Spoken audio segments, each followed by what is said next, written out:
Selamat pagi Bapak Ibu sekalian. Perkenalkan, nama saya Dr. Sigit Setiawadi, SPOG ya. Saya dokter kandungan tapi sudah 12 tahun ini tidak praktek karena saya sudah mengalami perubahan. Nah, kita akan bicara Bapak Ibu, apa peran yang Anda inginkan di dunia ini? Apakah sebagai kuda penarik kereta, yaitu rumah tangga Anda, atau Anda sebagai penumpang di kereta itu dan ditarik oleh kuda-kuda, yaitu aset-aset yang Anda bangun sebelumnya. Nah, kalau Anda ingin menjadi kuda penarik kereta, maka Anda tidak perlu berubah karena sebagian besar Anda sudah ada di sini. Ya, sebagian besar dari kita, 95% dari kita berada di sini, ya, bekerja kepada orang lain, bekerja kepada diri sendiri sebagai profesional, pedagang dan lain-lain, semuanya bekerja mencari uang. Syaratnya ada 3 di sini, yaitu tidak boleh berhenti bekerja, tidak boleh sakit, dan tidak boleh meninggal sebelum waktunya. Saya sudah melihat banyak sekali teman-teman dokter yang begitu meninggal, maka kondisi keluarganya seperti terjun bebas, Bapak Ibu ya. Yang sekolah di sekolah favorit dipanggil pulang dan seterusnya. Nah, kalau Anda mau di sini menjadi penumpang kereta, maka Anda perlu melakukan perubahan. Perubahan apapun selalu berawal dari pikiran, Bapak Ibu ya. Pikiran kita akan memberikan tindakan yang diulang-ulang akan menjadi kebiasaan yang terus-menerus dilakukan menjadi karakter, dan karakter inilah yang menjadi nasib kita. Dan selama ini, ya, nasib kita ini hasil dari pikiran kita 5-10 tahun yang lalu. Ya, dan kita diplot untuk menjadi orang yang istilahnya kuadran kiri, employ dan self-employ, yaitu pekerja mencari uang. Kalau kita ingin berpindah ke kuadran kanan, yaitu bekerja membangun aset dan menikmati aset, menjadi penumpang di kereta kita sendiri, maka nasib kita 5-10 tahun yang akan datang ditentukan oleh pikiran kita sekarang. Jadi pikirannya dirubah, maka nasibnya juga akan dirubah. Nah, yang terutama dari nasib adalah plafon rezeki, Bapak Ibu. Dari pola pikir ya. Pola pikir kita adalah plafon rezeki. Setiap orang tahu bahwa rezeki kita itu sudah diatur.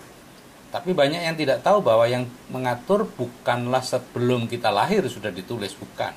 Yang mengatur adalah lingkungan kita. Jadi ilmu pengetahuan saat ini sudah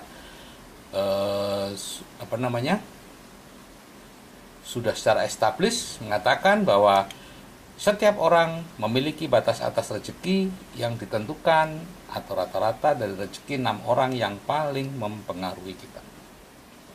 Penghasilan kita akan selalu berada di bawah plafon rezeki kita ya. Kita bisa saja dengan kemauan sadar, kerja keras dan lain-lain bisa meningkatkan rezeki di atas plafon. Tapi itu hanya sementara, Bapak Ibu.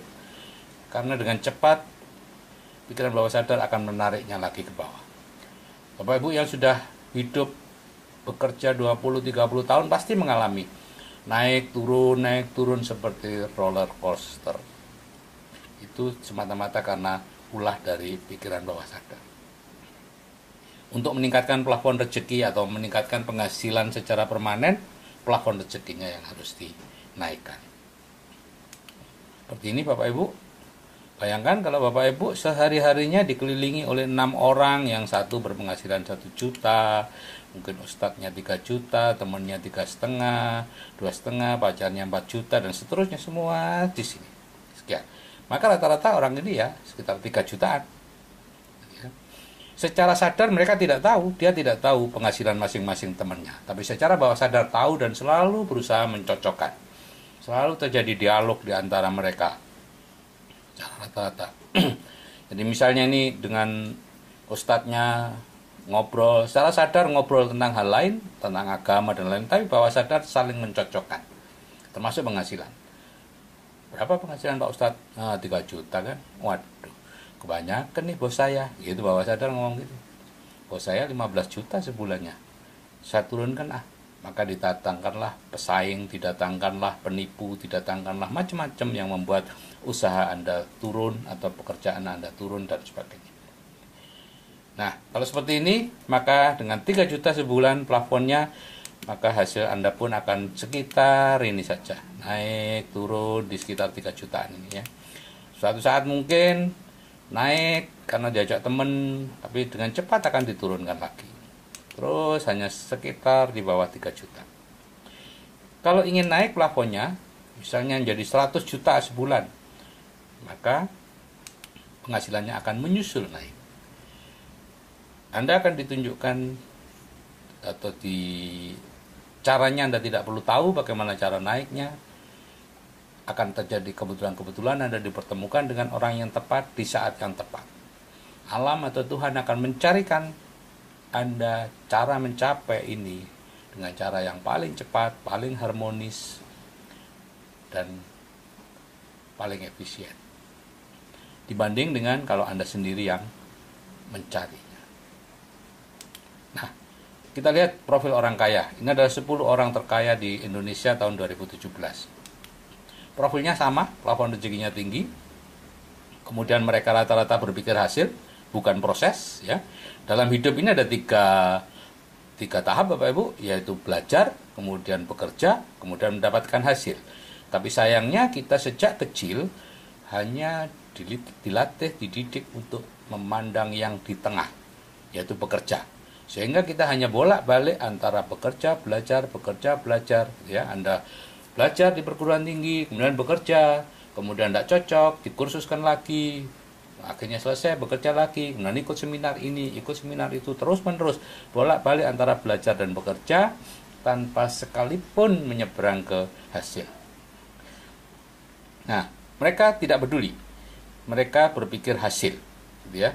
Mereka tidak pernah mempertanyakan, ini bisnisnya apa, ini pekerjaannya apa, nggak pernah ditanyakan. Ini caranya bagaimana, nggak pernah ditanyakan. Itu kita Bapak Ibu, orang-orang yang di kuadran kiri itu yang berpikir proses. Kita selalu mempertanyakan bisnisnya apa, caranya bagaimana, ini itu yang dipersoalkan. Hasil tidak pernah dipikir. Bapak Ibu, apapun yang Bapak Ibu fokuskan, itulah yang Bapak Ibu dapatkan. Kalau Bapak Ibu fokus kepada pekerjaan, pekerjaanlah yang Bapak Ibu dapatkan. Kalau Bapak Ibu fokus pada hasil, hasilnya lah yang Bapak Ibu dapatkan. Nah, yang ketiga, mereka kecerdasan finansialnya tinggi sehingga bisa mengatur uang yang sedikit menjadi banyak. Kemampuan teknisnya cuma 2, membangun jaringan dan membangun sistem. Mereka rata-rata orang yang lemah di bidang pendidikan formal. Sehingga mereka mengembangkan ilmu yang lain, yaitu yang disebut emotional quotient. Ilmu untuk bisa berhubungan dengan orang banyak, sehingga mampu membangun jaringan dan mampu membangun sistem. Berbeda dengan kita-kita yang pintar seperti saya, tidak merasa perlu itu. Kita membangun IQ, dan akhirnya orang-orang pintar tadi bekerja kepada orang-orang yang seperti ini, yang akhirnya menjadi kaya. Bapak Ibu, hidup adalah peniruan. Jika kita ingin menjadi orang kaya, maka kita perlu memiliki pola pikir orang kaya dan kemampuan teknis orang kaya. Dan kemudian berlatih menjadi orang kaya. Berlatih menjadi orang kaya itu bukan berarti kita melakukan barang mewah, justru kebalikannya. Kita apa adanya atau hidup jauh di bawah kemampuan keuangan kita. Dan kita tidak perlu peduli dengan pendapat orang lain. Ini Bapak Ibu cara berubah dulu dan sekarang. Ya. Kalau cara lama seperti ini, 10 orang tadi, itu mulai dengan punya cita-cita yang tinggi, kemudian mereka merantau. Nah, sebagian besar orang yang merantau tidak kemana-mana karena tidak ketemu dengan orang kaya. Tapi sebagian kecil akan ketemu dengan orang kaya dan kemudian magang pada orang kaya. Dan mereka akhirnya menjadi kaya.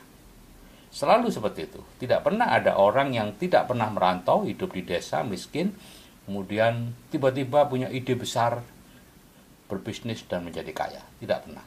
Karena ide selalu berasal dari pikiran, dan pikiran selalu berasal dari orang lain. Nah, cara baru adalah seperti ini. Mendengarkan 2 audio hipnoterapi. Ini adalah impian yang saya paksakan masuk. Ya, yaitu penghasilan pasif 100 juta sebulan dan hidup dengan penghasilan 100 juta sebulan. Gitu ya. Kemudian yang kedua, tahapnya adalah berkumpul dengan orang sukses, mengikuti seminar dan CD yang dipilihkan. Dan yang ketiga, kemudian ya menjadi kaya, gitu ya. Otomatis kalau pola pikirnya kaya, ya akan menjadi kaya. Jadi 3 tahap perubahannya seperti ini Bapak Ibu. Tahap pertama itu di grup WA Building the Dream ya. Sekarang bulan Maret 2018 ini sudah ada sekitar 200-an grup Building the Dream ya. Di sini kita mendengarkan 2 audio hipnoterapi penghasilan pasif 100 juta sebulan sebanyak 21 kali. Terserah Anda berapa lama menyelesaikan itu. Ya, kalau sehari 2 audio ya berarti 21 hari. Sehari 4 audio ya 11 hari. Kecepatan Anda menyelesaikan menentukan kecepatan Anda untuk mulai berubah. Nah, kemudian sambil mendengarkan audio itu, Anda mempelajari keterampilan orang kaya, yaitu kecerdasan finansial, berpikir positif, membangun jaringan bisnis, skill with people, EFT, self loa, materialisasi, dan lain-lain. Ya, ini semua sifatnya cuma pengetahuan, ya, tidak merubah apa-apa. Yang merubah bawah sadar adalah ini, yang merubah nasib adalah ini. Yang ini sama sekali tidak merubah apa-apa. Kemudian setelah Anda selesai melakukan ini 21 kali, Anda dipindah ke grup lanjutan. Dan di situ programnya adalah Anda menghadiri seminar yang ditunjuk. Minimal 3 kali ya, atau 1 tahun. Dan sebelum Anda salah paham, saya tidak menjual seminar Bapak Ibu. Seminar ini bukan saya yang menyelenggarakan, ini saya hanya peserta di situ. Dan saya tidak mendapatkan manfaat ekonomi apa-apa dari ikut sertanya Bapak Ibu. Kami hanya tambah repot saja karena membelikan tiket dan lain-lain yang ya, tiketnya 600.000 untuk seminarnya, saya pun membeli dengan harga sekian. Kalau Bapak Ibu tidak melakukan ini, tidak berkumpul dengan role model yang berpenghasilan pasif 100 juta, maka akan turun lagi plafonnya. Kenapa? Karena di sekitar Bapak Ibu nggak ada itu orang yang berpenghasilan 100 juta sebulan pasif. Kalau penghasilan aktif sih banyak. Bapak Ibu ke rumah sakit, banyak dokter berpenghasilan aktif 100 juta. Bapak Ibu ke pengadilan, banyak pengacara berpenghasilan aktif di atas 100 juta. Tapi pasif sedikit sekali. Kalau sudah terjadi internalisasi, karena sudah berkumpul dengan role model, mendengarkan CD-CD mereka, maka program pikiran bawah sadar Bapak Ibu akan menjadi mekanisme sukses otomatis atau MSO yang akan mengejar dengan sendirinya penghasilan sebesar 100 juta sebulan itu tanpa Bapak Ibu sadari gitu ya. Ada 2 pilihan. Tahap ketiga menemukan sendiri bisnis dan investasinya, yaitu atau menjalankan bisnis dengan bimbingan di grup CAA. Itu pilihan.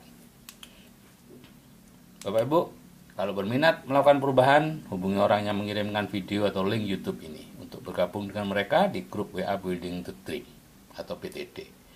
Oke Bapak Ibu, saya sampaikan selamat memulai proses perubahan ya. Kalau saya yang sudah berumur aja bisa, saya pastikan Bapak Ibu juga pasti bisa. Saya baru melakukan perubahan umur 49 dan umur 51 saya sudah bisa berhenti praktek dan menutup klinik bersalin. Kemudian hidup hanya dengan investasi, tidak lagi bekerja. Terima kasih. Saya akhiri. Wassalamualaikum warahmatullahi wabarakatuh.